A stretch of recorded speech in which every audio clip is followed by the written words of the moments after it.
विधानसभा निवडणुकीची रणधुमाळी ही आता शेवटच्या टप्प्यात आलेली आहे आणि आपले उमेदवार उजवे का अशी प्रत्येक पक्षात स्पर्धा चालू झालेली आहे। प्रत्येक समोरचे म्हणजे आमच्या शिवसेनेच्या समोर जे उमेदवार उभे राहिले शिंदे गटातून ते आपली प्रामाणिकपणे आपण आपला चेहरा या मतदारसंघात चांगला का म्हणून या ठिकाणी सांगत आहे आणि विकासाच्या मोठ्या मोठ्या थापा या मतदारांच्या समोर मारत आहेत, विकासाच्या वल्गना करत आहेत। तर या विकासाच्या वल्गना करत असताना मी एक छोटंसं मालवण शहरातलं उदाहरण देतो। या मालवण शहरात कुडाळकर हायस्कूल सारखी एक नामांकित शाळा होती, संस्था होती। या संस्थेने कित्येक वर्ष या मालवण शहरात स्वतःचं नाव टिकून ठेवलं होतं, शिक्षणाचा दर्जा टिकून ठेवला होता आणि ती संस्था याच उमेदवारांनी त्या ठिकाणी विकत घेतली आणि त्यानंतर ती संस्था नव्याने बांधू म्हणून त्या ठिकाणी भूमिपूजन केलं आणि ते भूमिपूजन केल्यानंतर त्या संस्थेला तोपर्यंत दुसऱ्या ठिकाणी शिफ्ट करण्यात आलं। दुसऱ्या ठिकाणी जागा बघून त्यांनी वर्ग सुरू केले, परंतु थोड्या दिवसांनी असं समजलं की त्या ठिकाणी बांधकामच होत नाहीये आणि त्या संस्थेची आता अशी परवड चालू आहे की त्या संस्थेला आता एक माऊली संस्थेने त्या ठिकाणी चालवायला घेतलेलं आहे। म्हणजे जे विकासाच्या गप्पा मारतायत त्यांनी एका शिक्षण संस्थेला विकत घेतल्यानंतर त्या शिक्षण संस्थेच्या भावनेबाबत, त्या शिक्षण संस्थेच्या भविष्याच्या मुलांच्या शिक्षणाबाबत या ठिकाणी खऱ्या अर्थानं जर विकासाची त्यांना जाण असती, समजा खऱ्या अर्थानं शिक्षण त्या ठिकाणी मुलांना कमी वर्गणी किंवा कमी फी मधून जर द्यायचं असतं तर त्या ठिकाणी ती शाळा चांगल्या रीतीनं त्या ठिकाणी उभी केली असती आणि एक दर्जेदार संस्था निर्माण केली असती। परंतु या ठिकाणी त्या गोष्टी करायच्या त्या फक्त कमर्शियल करायच्या, त्यातनं उत्पन्न कसं मिळेल याचा हेतू समोर ठेवून करायच्या। अशा पद्धतीचं काम हे समोरच्या उमेदवाराचं आहे। त्यामुळे इकडे लांब लांबच्या विकासाच्या गप्पा जे मारत आहेत त्यांना या मालवण शहरातलं एक छोटंसं उदाहरण जे तुम्ही स्वतः त्या ठिकाणी त्या संस्थेला विकत घेतल्यानंतर त्या संस्थेची काय परिस्थिती झाली या मालवणच्या जनतेने बघितलेली आहे। आणि खऱ्या अर्थानं प्रचार करत असताना सामान्य कार्यकर्त्यासाठी आम्ही काम करतोय अशी जे काही राणेंचं त्या ठिकाणी सांगणं आहे, तर मला असं मत आहे की सामान्य कार्यकर्ते कित्येक निवडणुकीत तुमच्याकडे उभे राहिलेले आहेत। मग गेल्या वेळीची झालेली कुडाळ मालवणची जी विधानसभा निवडणूक आहे त्यामध्ये रणजित देसाई म्हणून तुमचे उमेदवार त्या ठिकाणी उभे होते आणि हे रणजित देसाई उमेदवार उभे झाल्यानंतर त्या ठिकाणी राणे परिवारापैकी कोण कोण त्या रणजित देसाईंच्या प्रचाराला फिरले का?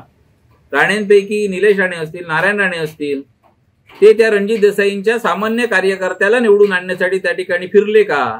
आता जसे तुम्ही गावागावात बैठका घेताय, गावागावात स्वतःच्या मुलासाठी फिरताय, मग त्यावेळी रणजित देसाईसाठी तुम्ही त्या ठिकाणी गावोगावी का फिरले नाही? रणजित देसाईंना निवडून आणण्यासाठी आज जी ताकद तुम्ही या ठिकाणी लावली ती ताकद तुम्ही का लावली नाही?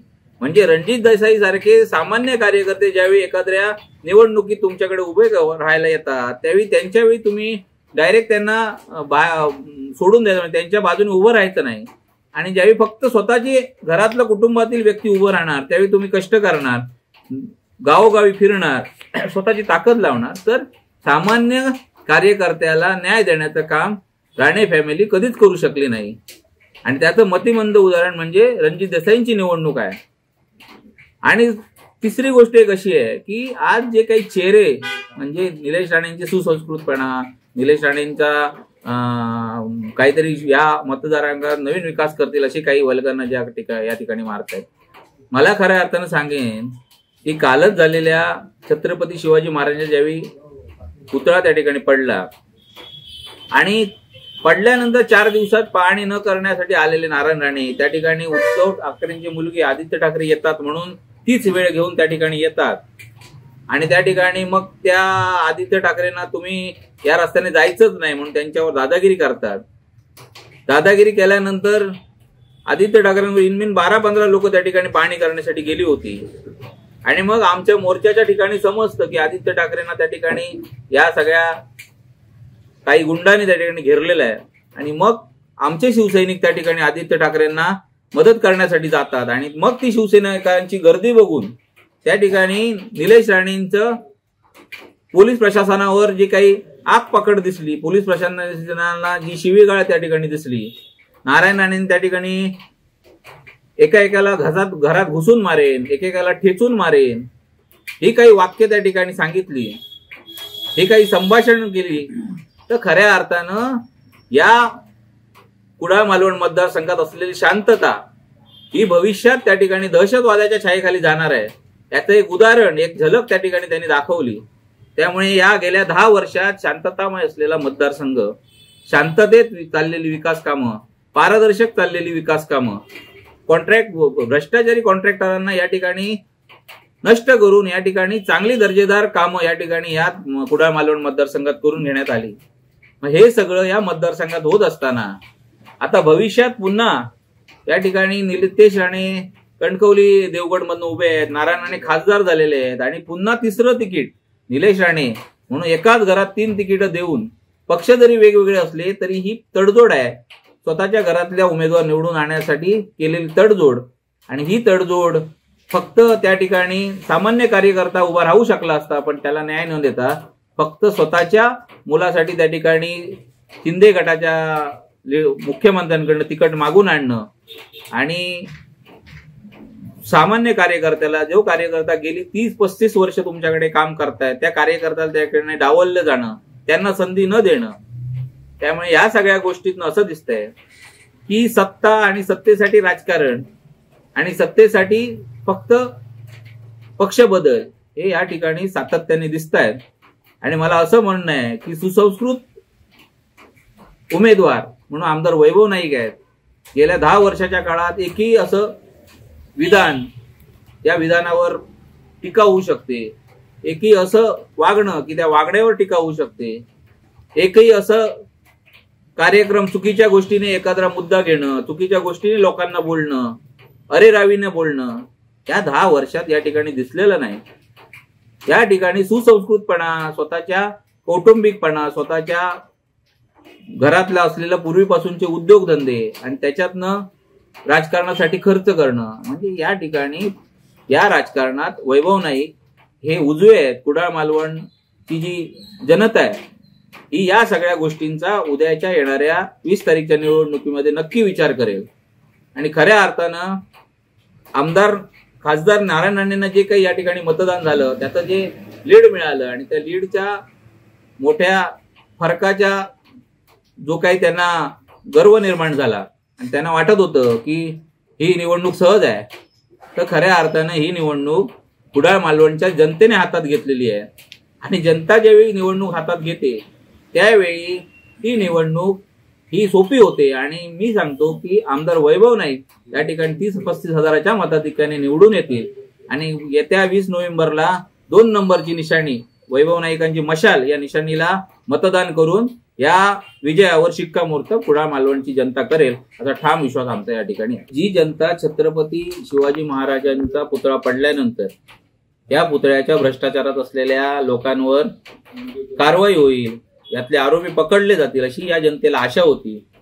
तर तुम्ही बघितलं की जयदीप आपटे याला फक्त 26 लाख रुपये मिळाले आणि इतर पैसे त्याचे कोणाच्या अकाउंटला गेले याचाही तपास झाला नाही, अधिकाऱ्यांचाही तपास झाला नाही. ज्यांनी या पुतळा चांगला असं प्रमाणित केलं त्याही एजन्सीवर कारवाई झाली नाही, परंतु जयदीप आपटेवर झाली. त्यानंतर एक जो आर्किटेक्ट त्याला फक्त खालच्या चौथुऱ्याचं बांधकामाचं डिझाईन द्यायचं होतं त्याच्यावर कारवाई झाली. त्याच्यानंतर एक वेल्डिंगवाला ज्याचा काही संबंध नाही, ज्याला आणल्यानंतर फक्त वेल्डिंग मारण्यासाठी बोलवलं गेलं, त्याच्यावर कारवाई झाली. आता आम्हाला वाटत होतं की पुढे त्या चौथुऱ्याच्या गौंड्यावर कारवाई होते की काय, असा लोकांमध्ये आता संभ्रम निर्माण झाला होता. मग मला असं म्हणायचं आहे की हा भ्रष्टाचाराचा या ठिकाणी कळस या बीजेपी शिंदे सरकारने गाठलेला आहे. परंतु मला याच्यातही आता असं म्हणत आहे, याची जी काही प्रोग्रेस चालू आहे या केसमध्ये, तर मला असं समजलंय की आता हा पुतळा वाऱ्याने पडला, त्यामुळे ह्या पुतळ्यासाठी आता हायकोर्टात जयदीप आपटेंच्या बाजून त्या ठिकाणी वकील उभा करून हे शिंदे सरकार आणि या जिल्ह्यातले तथाकथित नेते त्या ठिकाणी त्यांना वकील देऊन त्यांना जामीन कसा मिळेल यासाठी धडपड करत आहेत. मुळात वारा समुद्राच्या उलट्या दिशेने असतो, त्यामुळे पुतळा उलट्या दिशेने पडला पाहिजे होता, परंतु वारा ज्या दिशेने येतो त्या दिशेनेच पुतळा पडला समुद्राच्या. त्यामुळे खऱ्या अर्थाने आता ही गोष्ट कोर्टाला किती समजेल हे मला माहिती नाही, परंतु ज्या पद्धतीने आता जयदीप आपटेला जामीन करण्यासाठी या ठिकाणी सत्ताधारी लोकप्रतिनिधी, या जिल्ह्यातले लोकप्रतिनिधी हे प्रयत्न करत आहेत, ते खरोखरच या ठिकाणी स्वतःची मान खाली घालण्यासारखी, स्वतः या जनतेला न्याय न देता या जनतेला फक्त फसवण्याचं काम या ठिकाणी सत्ताधारी करत आहेत. खऱ्या अर्थानं जर कारवाई झाली असती पुतळा प्रकरणात तर खऱ्या अर्थानं या जनतेने तुमच्यावर विश्वास ठेवला असता, परंतु आता जी कारवाई दिसते म्हणजे ही कारवाई समाप्त करण्याचं काम या ठिकाणी थातूर मातूर काहीतरी गोष्टी दाखवून करण्याचं काम या सत्ताधारी करत आहेत. आणि याचे परिणाम, छत्रपती शिवाजी महाराजांचे परिणाम हे तुम्हाला भोगावे लागतील. आणि छत्रपती शिवाजी महाराजांच्या भ्रष्टाचारात जर आरोपींना शिक्षा होत नसेल तर हे खोटं हिंदुत्व हे या सत्ताधाऱ्यांनी या ठिकाणी सांगू नये. म्हणजे यांच्या हिंदुत्वातली धार, यांच्या हिंदुत्वाच्या गोष्टी या ठिकाणी उघड होत आहेत. कारण खरं हिंदुत्व जर टिकवलं असेल तर खऱ्या हिंदुत्वाला जर या कोकणात जर कोणी स्थान दिलं असेल तर ते छत्रपती शिवाजी महाराजांनी दिलं. त्यामुळे यांचं वेगळी हिंदुत्व या ठिकाणी जनतेने स्वतः बघितलेलं आहे आणि या येणाऱ्या निवडणूक जनता या ठिकाणी त्याचे परिणाम हे सत्ताधारी पक्षाला दिसतील.